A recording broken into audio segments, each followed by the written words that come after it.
As I swear you in today to take oath of office, I challenge you. I brought in a man of God. I brought in the man who knows the law. I brought in the youths themselves.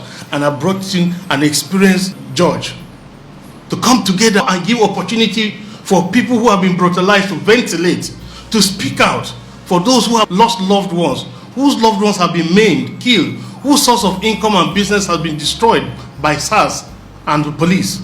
Please, this is a time for you to give them the patience and listen to them. It is not just enough to listen to them. It is only reasonable when we start a proper compensation of all the pains that have come.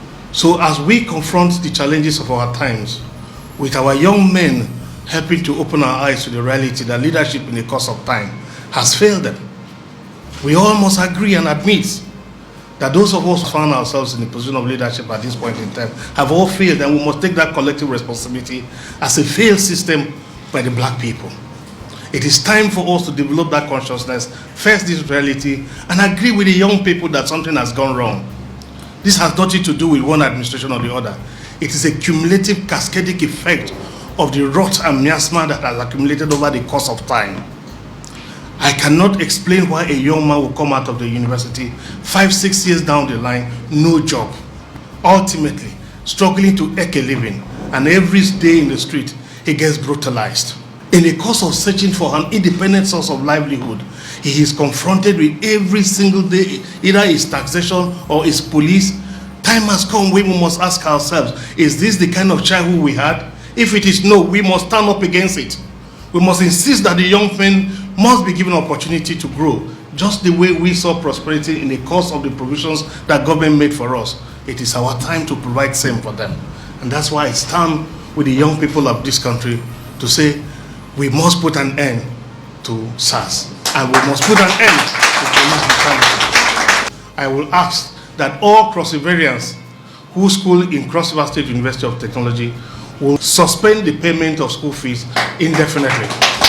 I also asked that for every single young Cross-Riverian who has no job, who is out of university, who has finished youth service, immediately after your youth service, if you don't have a job, Cross River State will start a program of NYSC extension. So you return to Cross River State, extend your NYSC by 1 year to give us opportunity to find a placement for you. For the 20,000 jobs that I have asked that be created immediately, you must ensure that those who benefit from this job are between the ages of 40 and down and not above. And it shouldn't be for politicians. It should be for those young men who are struggling to make a living. I believe that that will water down the bureaucracy that has characterized our landscape in the last few weeks. It shouldn't be a thing that is reduced to politics, to party, or the issue of family. It must be a thing that you must put your conscience above any other decision-making process. That's the only way we can guarantee peace. I therefore believe strongly that your committee, as chairman, must recognize those young challenges, those young school leavers, those fresh graduates, and all of those people. That is part of why restitution is part of your scope. To see how you can provide beyond what I have said, alternative means of mopping up all the unemployed young people in Cross River State.